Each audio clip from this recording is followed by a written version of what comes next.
El Ministerio Conéctate a Jesús presenta Lección de Escuela Sabática Regular.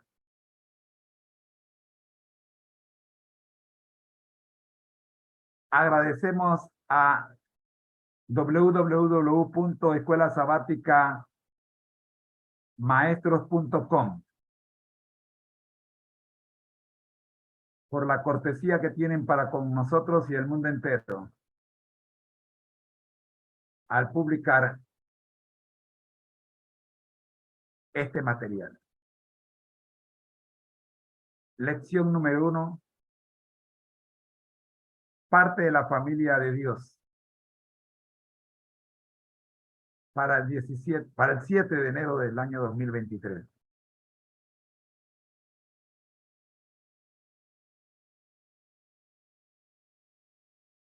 Las citas son tomadas de la página Citas Selectas de los del Espíritu de Profecía.com.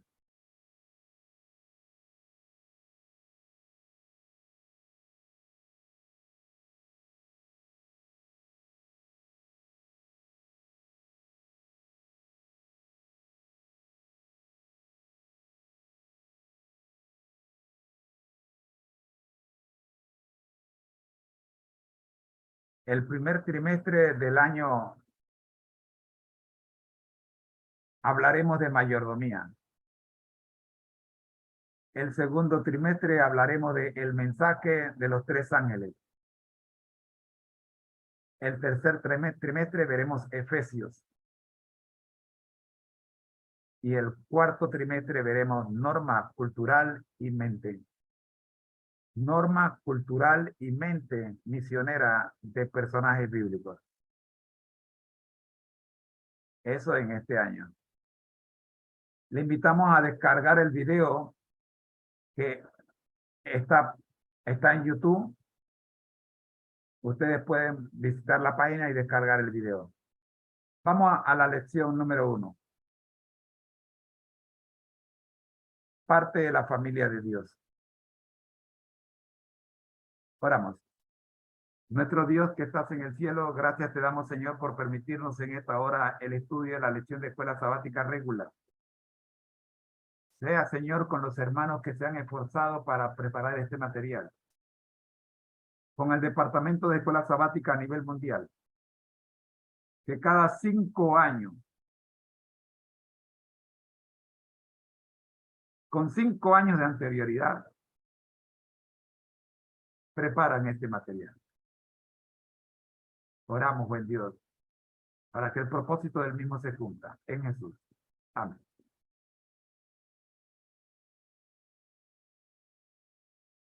Esta semana vamos a ver, bajo el título Parte de la familia de Dios, Gálatas 3, 26 y 29, Salmo 50, 10 al 12, Primera de Crónicas 29, 13 y 14, Filipenses 4, 19, Primera de Juan 5, 3 y Mateo 6, 19 al 21. Nuestro versículo para memorizar es Primera de Juan 3, 1. La palabra de Dios se lee en el nombre del Padre, del Hijo y del Espíritu Santo. Amén. Miren qué gran amor nos ha prodigado el Padre. Que seamos llamados hijos de Dios.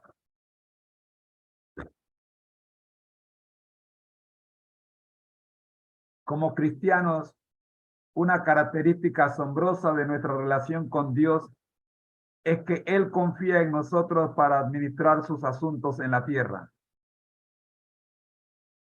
Al comienzo mismo de la historia humana, Dios delegó explícitamente a Adán y a Eva el cuidado personal de una creación perfecta. Ver Génesis 2, 7 al 9 y 15. desde ponerles nombres a los animales, cuidar del jardín, hasta llenar la tierra con sus hijos. Dios dejó en claro que debemos trabajar en nombre de Él aquí.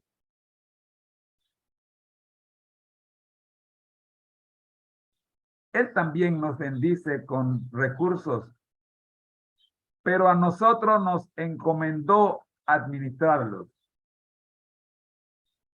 Por ejemplo,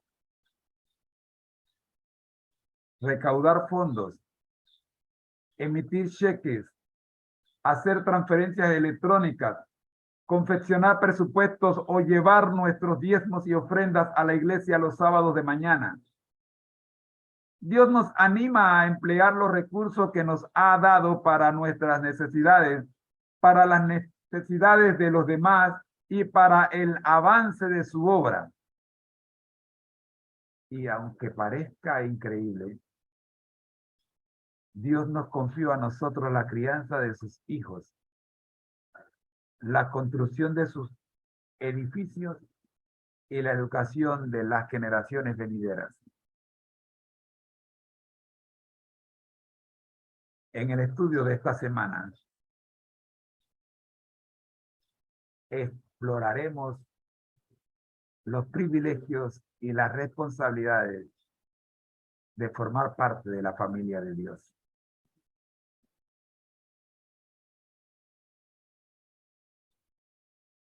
Notas de Elena G. de White, el espíritu de profecía.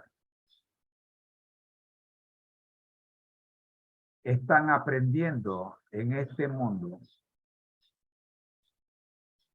a cómo conducirse en la familia de Cristo en los cielos. No demoren en familiarizarse con los principios que los hijos de Dios deben seguir. Estamos aquí para imitar el carácter de Cristo y familiarizarse con su bondad, su humildad. Repito, estamos aquí para imitar el carácter de Cristo y familiarizarse con su bondad, su humildad. Esto nos colocará donde nuestra foja de servicios indique: estáis completos en Él. Colosenses 2:10. Por la paciencia, la amabilidad, el dominio propio, hemos de mostrar que no somos del mundo,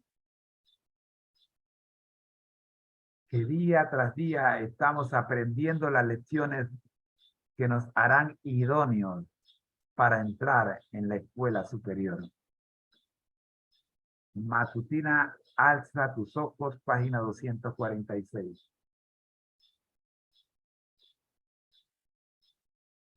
Segunda cita.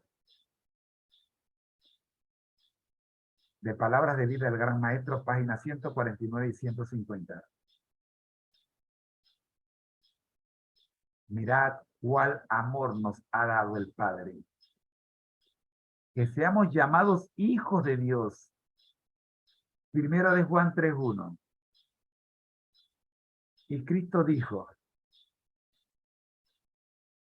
como tú me enviaste al mundo, también los he enviado al mundo.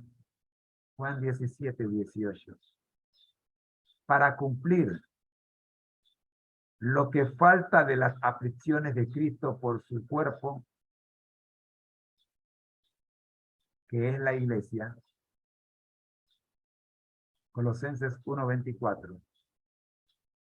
Cada alma que Cristo ha rescatado está llamada a trabajar en su nombre para la salvación de los perdidos. Esta obra había sido descuidada en Israel. ¿No es descuidada hoy día por los que profesan ser los seguidores de Cristo? Palabras de Vida al Gran Maestro, páginas 149 y 150. Nuestra última cita. Palabras de vida del Gran Maestro, la página 258. Nuestros privilegios son mucho más grandes que los del antiguo pueblo de Dios. No solo poseemos la gran luz confiada a Israel, sino que tenemos la creciente evidencia de la gran salvación que nos ha sido traída por Jesucristo.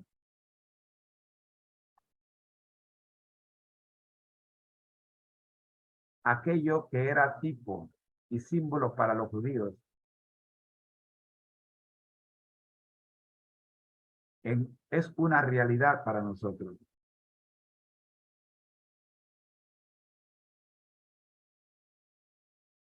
Ellos tenían la historia del Antiguo Testamento. Nosotros tenemos eso y también el Nuevo Testamento. Tenemos la seguridad de un Salvador que ha venido, que ha sido crucificado, que ha resucitado y que junto al sepulcro de José proclamó: yo soy la resurrección y la vida. En virtud del conocimiento que poseemos de Cristo y su amor, el reino de Dios es puesto en medio de nosotros. Cristo nos es revelado en sermones y nos es cantado en himno. El banquete espiritual no nos es presentado con rica abundancia. El vestido de bodas, provisto a un precio infinito, es ofrecido gratuitamente a cada alma.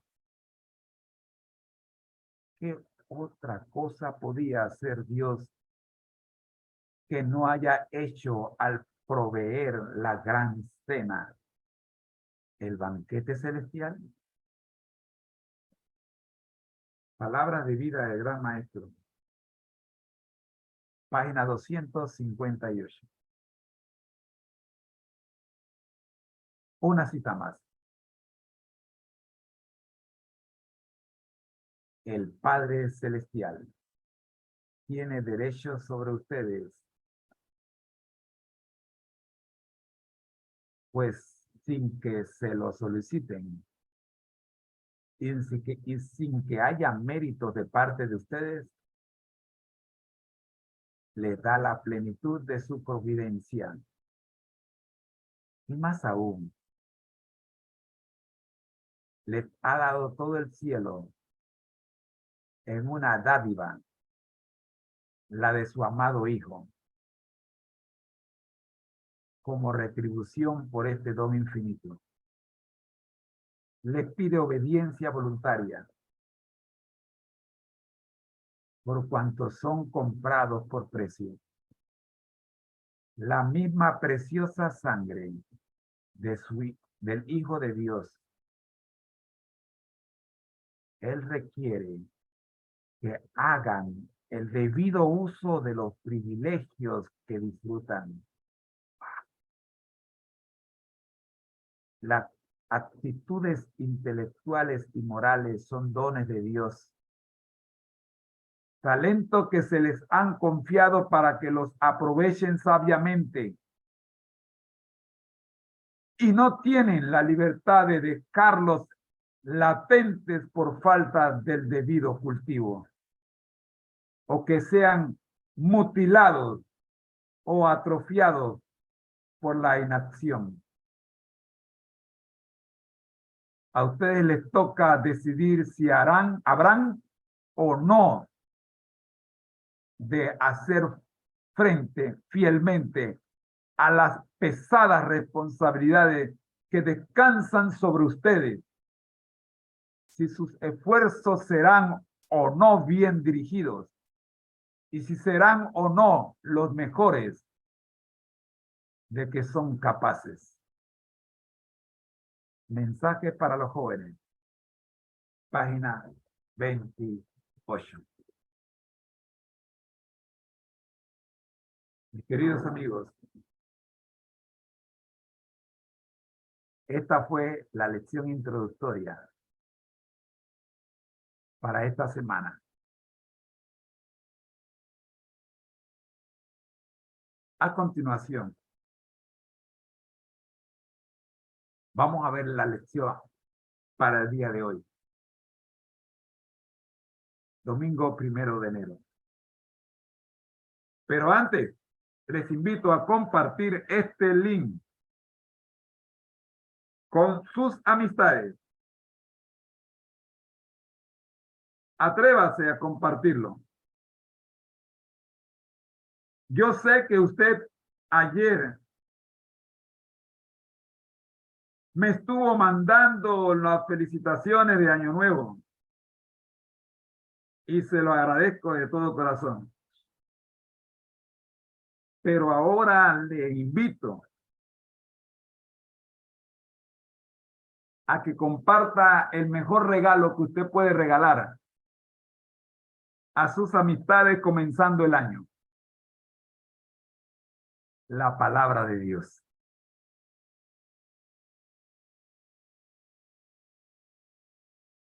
En verdad, ¿quiere hacer un regalo?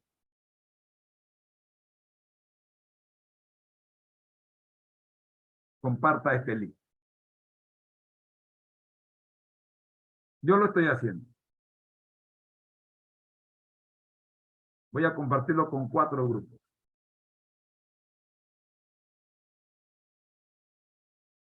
El primero de ellos, los hijos de Dios. Un grupo de 200 y tantos amigos que tengo inscritos en mi WhatsApp.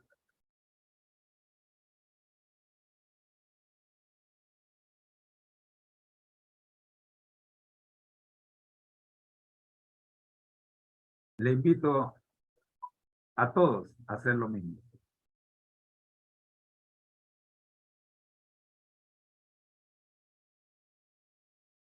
Es tan fácil hacerlo. Solo tiene que presionar un par de ventanitas que se abren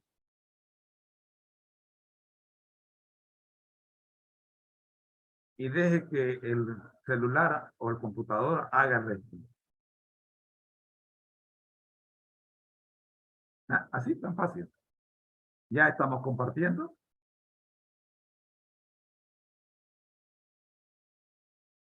Vamos a hacerlo con los amigos de WhatsApp primeramente.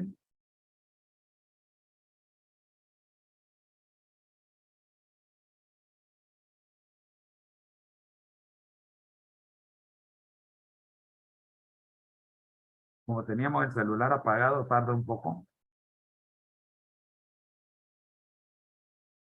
¿Listo? Ya apareció.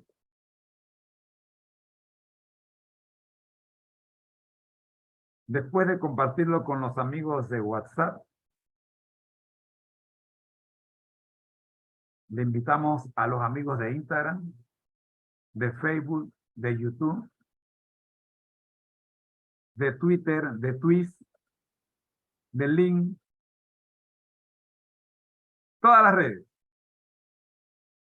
Amén. Muy bien. Domingo 1 de enero. Somos parte de la familia de Dios.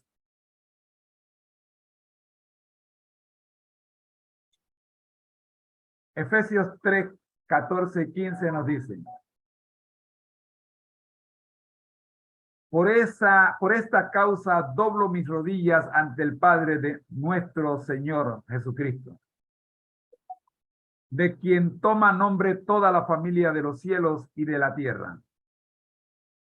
¿Qué imágenes se evocan en este versículo y qué esperanza encontramos aquí?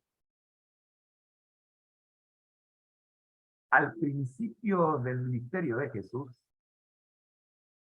él declara: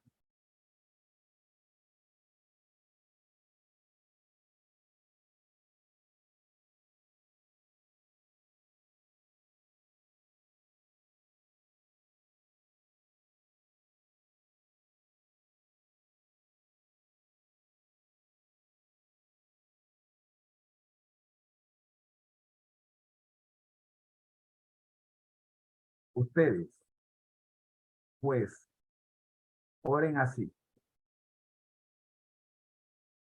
Padre nuestro que estás en los cielos, santificado sea tu nombre.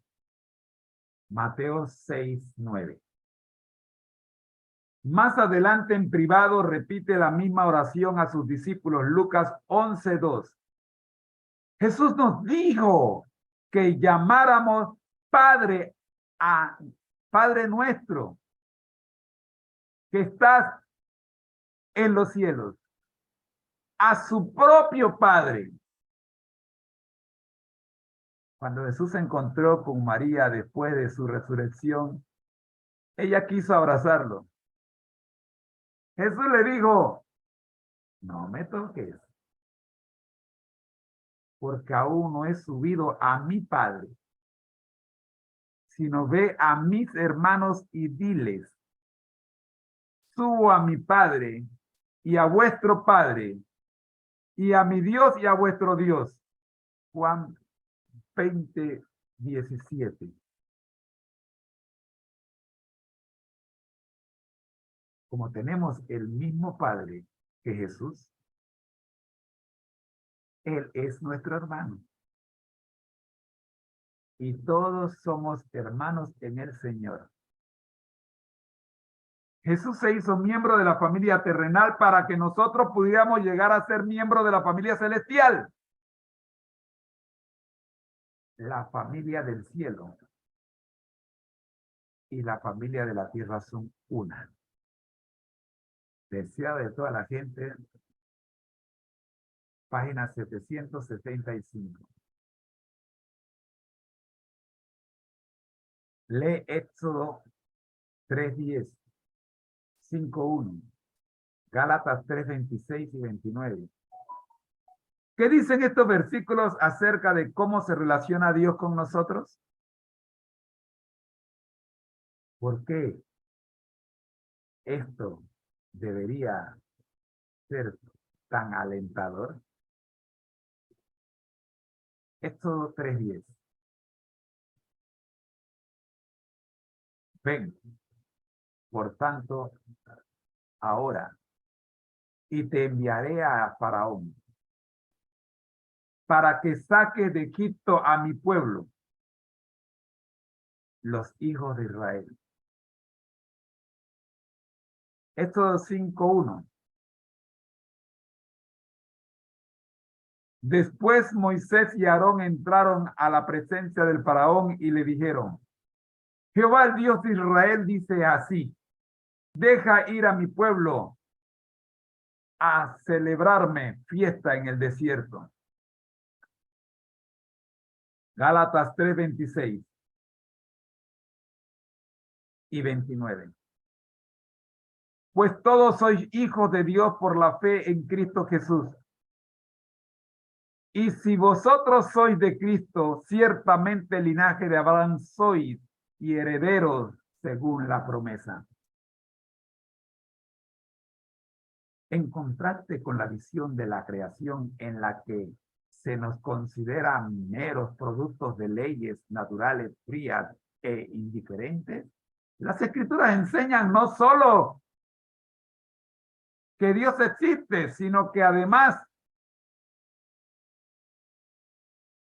que nos ama y se relaciona con nosotros de una manera tan amorosa que las Escrituras a menudo utilizan la imagen de la familia para describir esa relación. Ya sea que Jesús llame pueblo mío a Israel, que a nosotros nos llame hijos de Dios, o se refiere a Dios como nuestro Padre, la cuestión continúa siendo la misma. Dios nos ama de la manera en que se supone que los discípulos, que los miembros de la familia se aman unos a otros.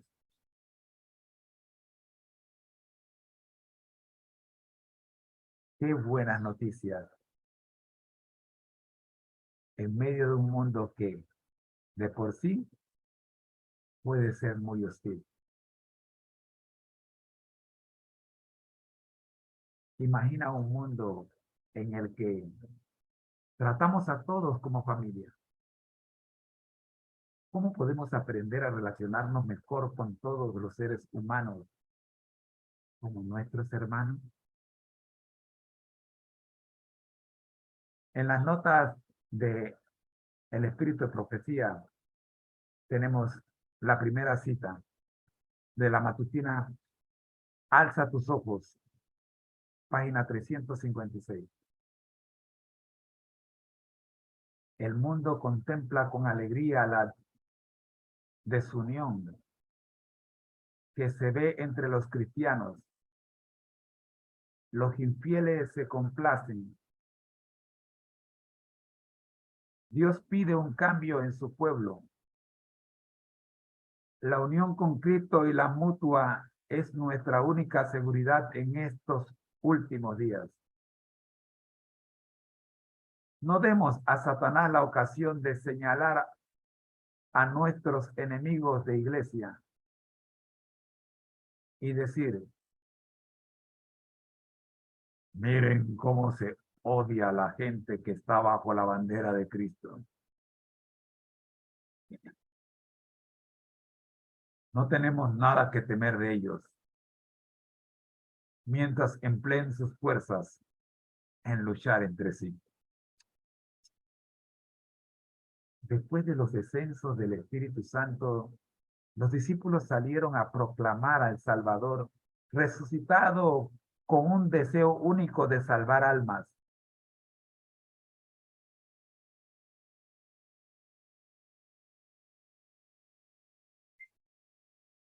Se regocijaban en la comunión con los santos.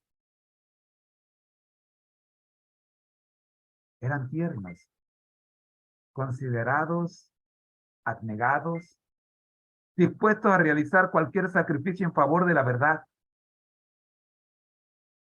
En su asociación diaria mostraban el amor de Cristo, que Cristo les había mandado a revelar mediante palabras y hechos desinteresados. Se esforzaban por encender ese amor a otros, en otros corazones.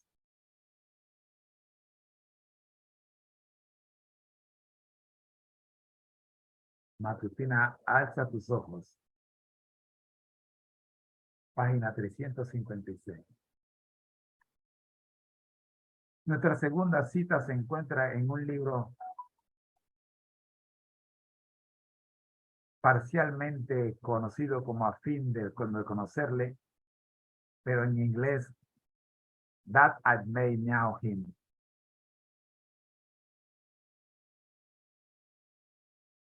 Página 99 también. Pues todos sois hijos de Dios por la fe en Cristo Jesús. Porque todos los que habéis sido bautizados en Cristo, de Cristo estáis revestidos. Ya no hay judío ni griego, no hay esclavo ni libre, no hay varón ni mujer, porque todos vosotros sois unos en Cristo Jesús. Gálatas 3, 26 al 28. El secreto de la unidad se halla en la igualdad con los creyentes en Cristo. La razón de toda división, discordia y diferencia se halla en la separación de Cristo. Cristo es el centro hacia el cual todos debieran ser atraídos. pues mientras más nos acercamos al centro, más estrechamente nos uniremos en sentimiento, simpatía, amor, crecimiento en el carácter e imagen de Jesús. En Dios no hay acepción de personas.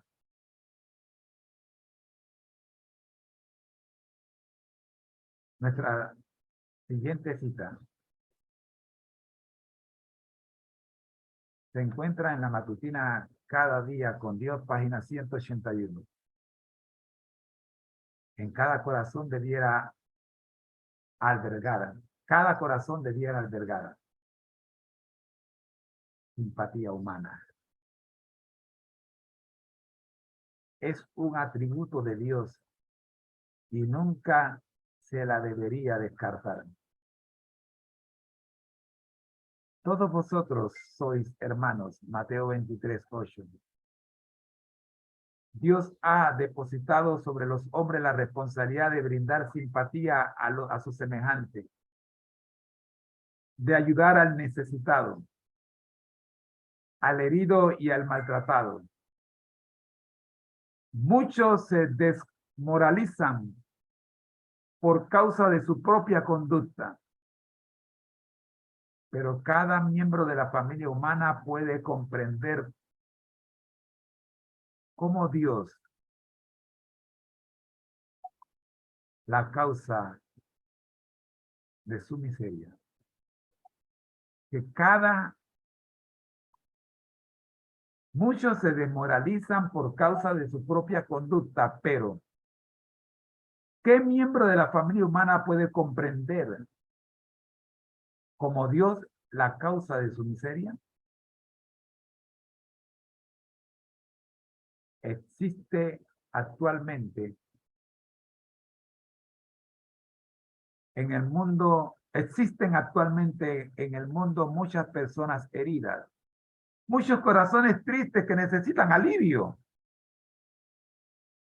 El Señor tiene medios para iluminar la vida de estos desconsolados. Cada uno de nosotros puede poner a trabajar esos talentos al disipar las nubes, al permitir que penetre la luz del sol de la esperanza y la fe en el que de tal manera amó al mundo que ha dado a su Hijo unigénito para que todo aquel que en él cree no se pierda, mas tenga vida eterna. Juan 3:16. Cada día con Dios. Página 181. Y nuestra última cita para el día de hoy se encuentra en el Ministerio de Curación, página 275, y la misma dice así.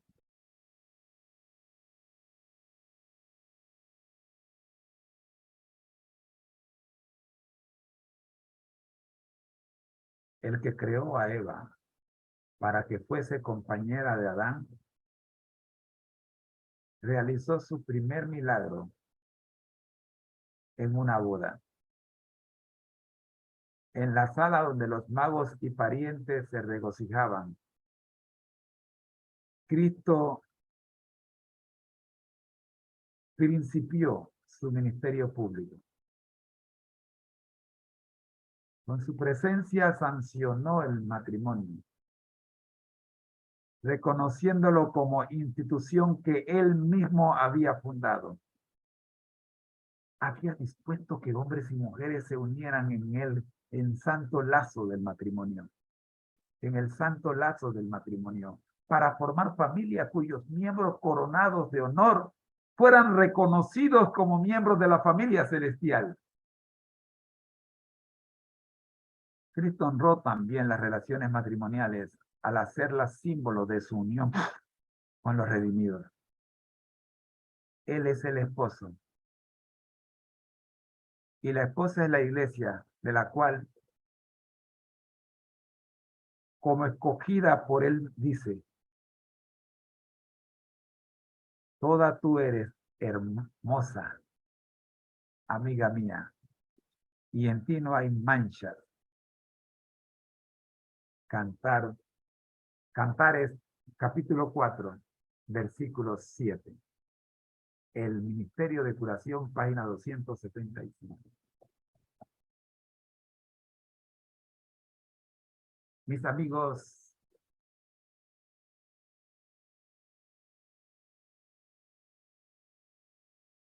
estoy realmente emocionado de haber contado con la presencia de ustedes en el estudio de la mañana de hoy.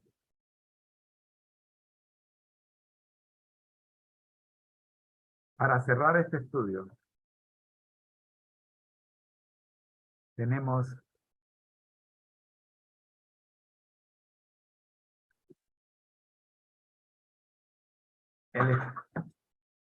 la lectura de la primera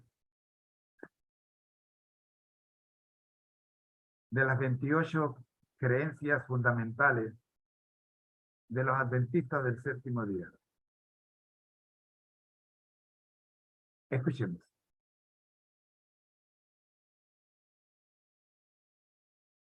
Esto creemos sobre la palabra de Dios. Las Sagradas Escrituras, que abarcan el Nuevo y el Nuevo Testamento, constituyen la palabra de Dios escrita, transmitida por inspiración divina mediante santos hombres de Dios que hablaron y escribieron impulsados por el Espíritu Santo. Por medio de esta palabra, Dios ha comunicado a los seres humanos el conocimiento necesario para alcanzar la salvación. Las Sagradas Escrituras son la infalible revelación de la voluntad divina. Son la norma del carácter, el criterio para evaluar la experiencia, la revelación autorizada de las doctrinas, un registro fidedigno de los actos de Dios realizados en el curso de la historia. Los versículos bíblicos que apoyan esta creencia fundamental número 1 son los siguientes. Segunda de Pedro 1:20 y 21. Segunda de Timoteo 3:16 y 17. Salmo 119, 105. Proverbios 35 y 6. Isaías 8:20. Juan 17, 17. Primera de Tesalonicenses 2:13 y Hebreos 4:12. El próximo domingo estaremos contigo analizando esta primera creencia fundamental.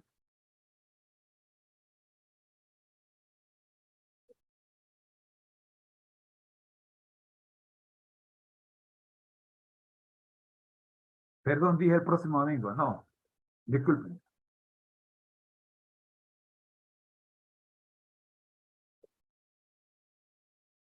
Tenemos tiempo para la introducción.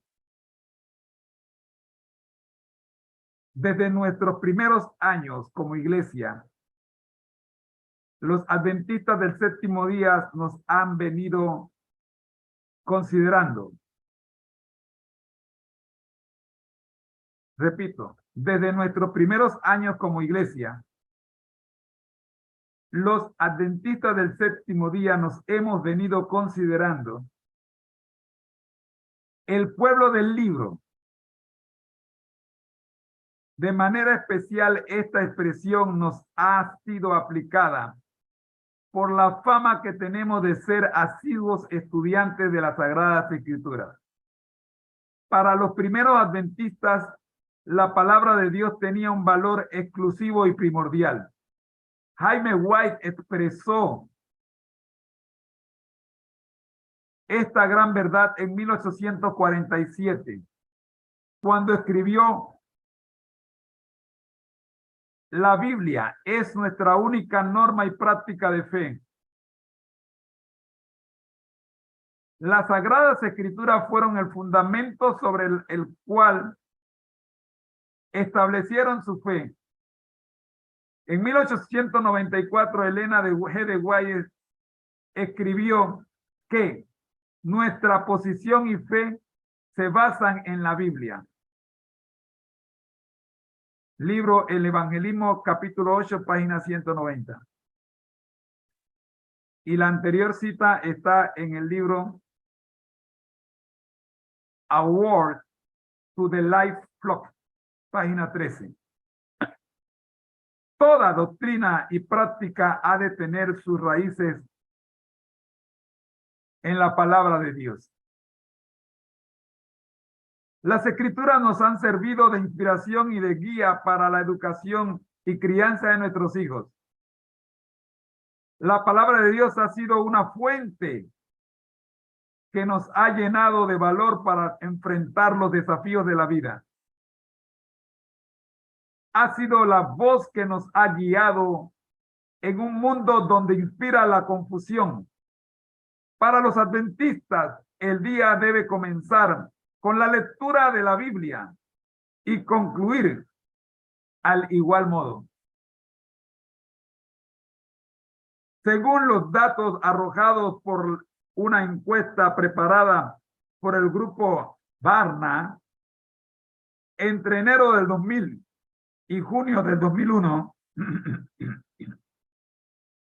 el estudio de la Biblia entre los adventistas se encontraba en estado crítico. De entre 12 grupos religiosos encuestados, los adventistas ocupaban la posición número 7 entre las denominaciones que más estudiaban las escrituras. Según la encuesta, apenas el 49% de los adventistas respondió afirmativamente a la pregunta de si estudiaba regularmente la Biblia. La investigación ubicó a los adventistas por debajo de los pentecostales, que obtuvieron un 75%, y de los mormones, que obtuvieron 67%, y de otros 5 grupos religiosos más. Todo parece indicar que ya no somos el pueblo del libro. A los pentecostales les queda mejor ese sobrenombre. Interesante, ¿no es así? Pues mire qué dicen los investigadores adventistas sobre este particular. Un estudio que abarcó todas las divisiones de la iglesia, realizado por el Instituto de Ministerios de la Iglesia de la Universidad Andrews, reveló que solo el 51% de los adventistas practica diariamente alguna forma de devoción personal o culto familiar. Hemos olvidado que las escrituras constituyen la norma infalible de la revelación divina.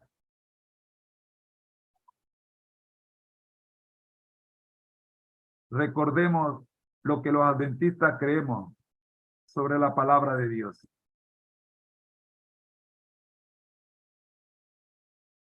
La Biblia es la palabra de Dios. Sin duda alguna, la característica que distingue a la Biblia del resto de los libros es que es la palabra de Dios. Marcos 7:13, Juan 10:35, Romanos 3:2, Hebreos 6:5. Precisamente por la palabra de Dios, este antiguo libro ha podido romper las barreras del tiempo y todavía permanece para siempre. Isaías 48, Primero de Pedro 1:23. Las escrituras también son llamadas la palabra de su gracia. Hechos 20:32. La palabra de Cristo, Colosenses 3:16. El libro del Señor, Isaías 34:16, versión Dios habla hoy. Las sagradas escrituras, según de Timoteo 3:15.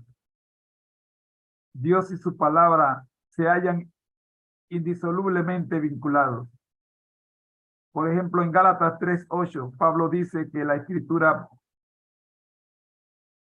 previendo que Dios había de justificar por la fe a los gentiles, dio de antemano las buenas nuevas a Abraham, diciendo: en ti serán benditas todas las naciones. Pero lo que Pablo atribuye a las escrituras en realidad fue el dicho por Dios mismo. Fue dicho por Dios mismo. Gálatas 12, 1 al 3. David escribe en el Salmo 2, 1. ¿Por qué se amotinan las gentes y los pueblos piensan cosas vanas? Y el Nuevo Testamento atribuye a Dios las palabras escritas por David. Hechos 4, 24 y 25. Cuando Saúl desobedeció las palabras del profeta Samuel, lo que hizo fue rechazar la palabra de Jehová. Primera de Samuel 15, 23. Moisés habló y escribió lo que Dios le había enseñado. Éxodo 4, 12. Fue Dios quien puso en boca de Jeremías sus palabras. Jeremías 1, 7 y 9. Cuando Isaías pronunció las profecías registradas en el capítulo 7 y el versículo 14, Mateo lo asumió como lo que dijo el Señor por medio del profeta. Mateo 1, 22. Para los escritores del Nuevo Testamento, todo lo que estaba escrito en el Antiguo Testamento constituía lo que el propio Señor había dicho. Las palabras que Dios había transmitido a través de los seres humanos eran tan verdaderas que estaban tan cargadas de autoridad como las que fueron pronunciadas directamente por Dios. Lo mismo sucede con el Nuevo Testamento. Por ejemplo, las palabras que Pablo escribió a los Corintios no eran caprichos personales del apóstol, sino mandamientos del Señor. Primera de Corintios 14:37. Pablo le atribuye autoridad a la escritura en la frase: digno es el obrero de su salario. Esta escritura no proviene del Antiguo Testamento, sino que es una declaración que aparece registrada en Lucas 17. El apóstol Pedro pone los escritos de Pablo al mismo nivel de las otras escrituras. Segunda de Pedro 3:16. Por ende, para nosotros toda escritura es inspirada por Dios. Segunda de Timoteo 3:16. Y para cerrar esta hora de transmisión, miremos, la Biblia es la palabra de Dios escrita por seres humanos.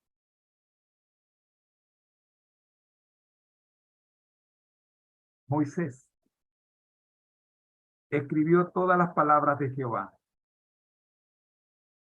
Éxodo 24:4 así lo dice. En un libro está hasta concluirlo. Deuteronomio 31:24 así lo confirma. Isaías recibió este mandato divino.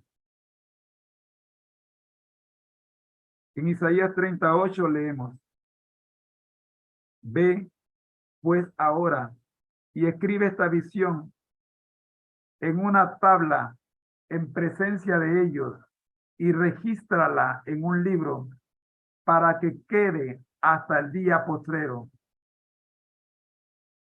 enteramente y para siempre. Dios le ordenó a Jeremías en Jeremías 32 y 36:2: escribe en un libro todas las palabras que te he hablado. Y Jeremías llamó a Baruch para que escribiera en un rollo en blanco, dictadas por Jeremías, todas las palabras que Jehová había hablado. Jeremías 36:4. Apocalipsis 11:1. Vemos que Juan debía escribir en un libro el contenido de sus visiones proféticas. Eclesiastés 12:10 Mientras escribía sus libros, Salomón procuró hallar palabras agradables y escribir rectamente palabras de verdad, a fin de expresar de la mejor manera posible el mensaje que recibieron de parte de Dios. Los escritores bíblicos recurrieron a profesionales en el arte de escribir.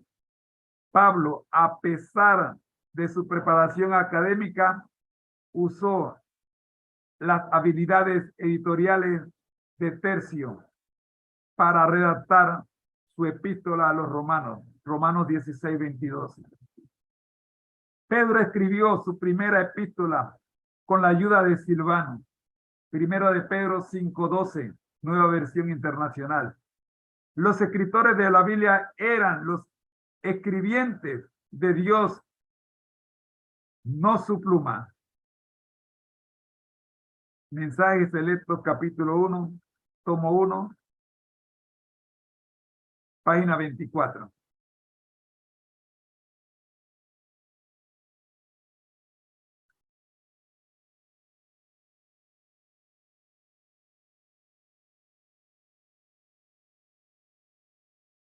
Estos santos hombres de Dios hablan siendo inspirados por el Espíritu Santo. Segunda de Pedro 1:21. Quizá usted suponga que los escritores bíblicos fueron elegidos porque eran deseados de pureza y santidad. Pero lo cierto es que estos santos hombres estuvieron sujetos a pasiones semejantes a las nuestras. Santiago 5:17. Como todos nosotros, ellos también eran seres humanos finitos a quienes Dios les asignó la responsabilidad de llevar a cabo una obra de alcance infinito. La Biblia no fue redactada en un idioma celestial, como muchos creían hasta mediados del siglo XIX, sino en un lenguaje terrenal. La palabra de Dios constituye el mensaje divino impartido a través de instrumentos y medios humanos. De manera que las escrituras salen de la mente de un ser perfecto, pero fueron escritas por seres imperfectos. Sí, como dice Elena G. de White, todo lo que es humano es tan imperfecto. Mensajes selectos, capítulo 1, tomo 1, página 23. ¿No cree usted que resulta imposible que el imperfecto lenguaje humano pueda captar la plenitud de un mensaje divino perfecto? La Biblia no nos es dada en un grandioso lenguaje sobrehumano. Jesús tomó la humanidad a fin de llegar hasta el hombre donde éste está.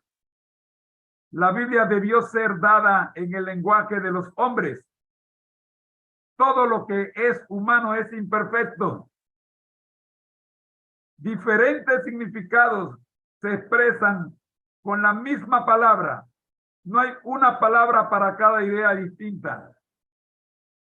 La Biblia fue dada con propósitos prácticos.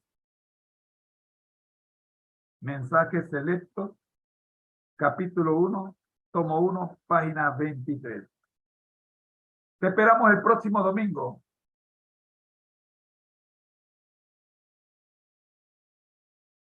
Perdón, todavía nos quedan 5 minutos. Ok, vamos entonces. Miremos el segmento La palabra de Dios y el gran conflicto.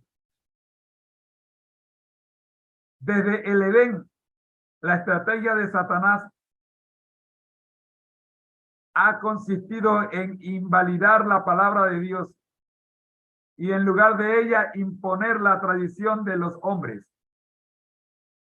Marcos 7:13. no ha descansado en su intento de falsificar y adulterar la palabra de Dios. Segunda de Corintios 2:17 y 4:2.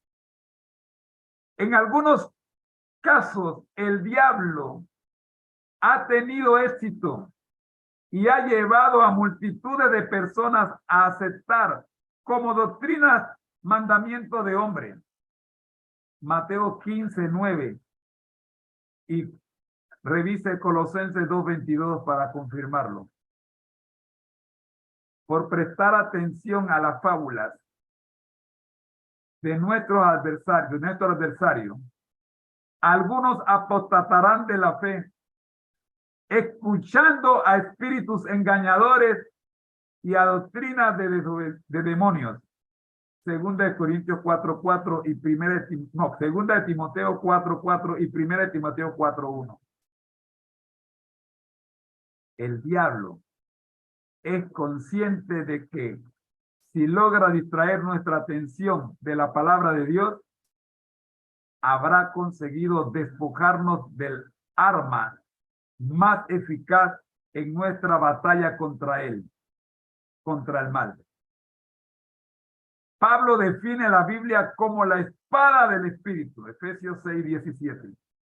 Jesús enfrentó cada tentación con un escrito está, Mateo 4:4, 7 y 10.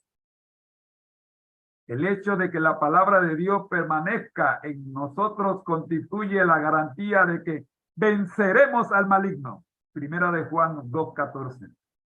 Elena G. de White dijo que solo los que hayan fortalecido su espíritu con las verdades de la Biblia podrán resistir en el tiempo, en el último gran engaño. Eventos de los últimos días, capítulo 5, versículo 59. En defensa de nuestra fe.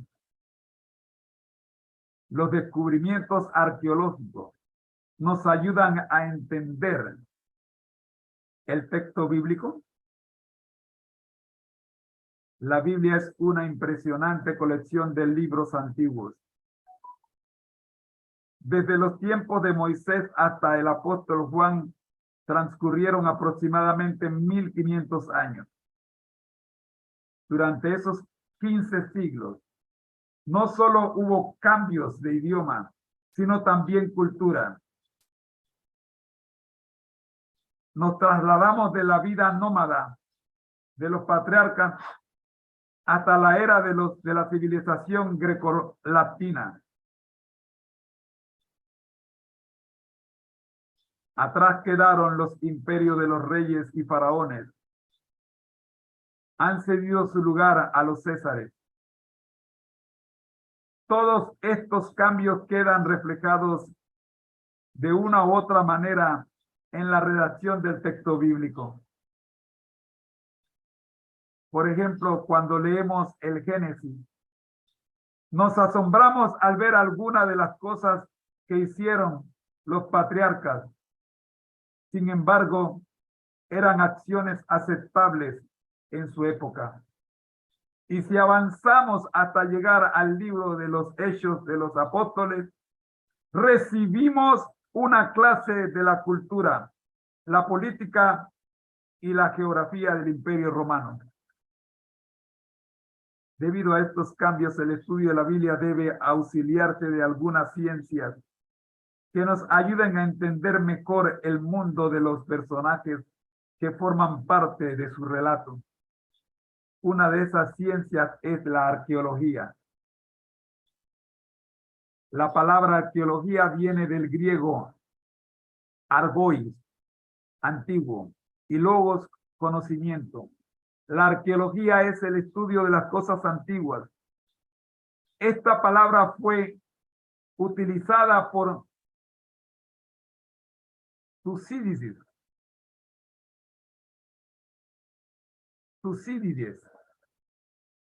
en el mundo griego, por Dionisio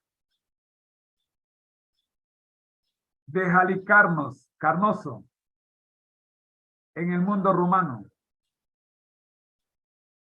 y Josefo en el judío. No fue, sin embargo, hasta finales del siglo XVIII que este término comenzó a usarse para referirse de manera especial al estudio de las civilizaciones antiguas. En este sentido, más que en el estudio de los objetos antiguos, la arqueología tiene por finalidad el estudio de los testimonios de los utensilios, edificios, restos humanos y monumentos, etcétera, que nos ayudan a conocer y comprender mejor la religión, la historia, la política, las artes y las ciencias de la antigüedad. Te espero mañana para el próximo domingo, perdón, para que estudiemos cómo nos ayuda a entender la arqueología, la Biblia. Vamos a ver, aporta evidencias, aclara pasajes dudosos, confirma la historia bíblica, y también vamos a ver los beneficios de esta doctrina para nosotros.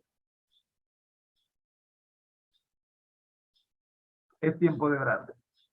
Amado Dios, llegamos al final de nuestra transmisión. Queremos, oh Dios, darte las gracias. Pero también queremos darle las gracias a los hermanos que se han mantenido conectados por su paciencia. Y queremos pedirle disculpa por los errores que hayamos cometido. Oramos, don Dios, en el nombre del Padre, del Hijo y del Espíritu Santo. Amén. Ha sido una producción del ministerio Conéctate a Jesús. En la voz de su hermano en Cristo, José Moreno. Mandándole un mensaje de feliz año nuevo a mi querida esposa y a toda su familia allá en California y a todos los hermanos de la iglesia de Fairfield. Les recuerdo nuestro lema: al que el Señor llama, capacita, al que envía, acompaña, siempre gozosos, conectados a Jesús a través de la Biblia, todos juntos, rumbo al cielo. Muy pero muy buenos días y disfruten de este primer día del año nuevo. Bendiciones. Hasta luego. Ha sido una producción del Ministerio Conéctate Jesús. Agradeciendo a todos los hermanos que han contribuido con sus materiales para esta transmisión. Hoy estuvimos con la voz de su hermano en Cristo, José Moreno. El Señor les bendiga.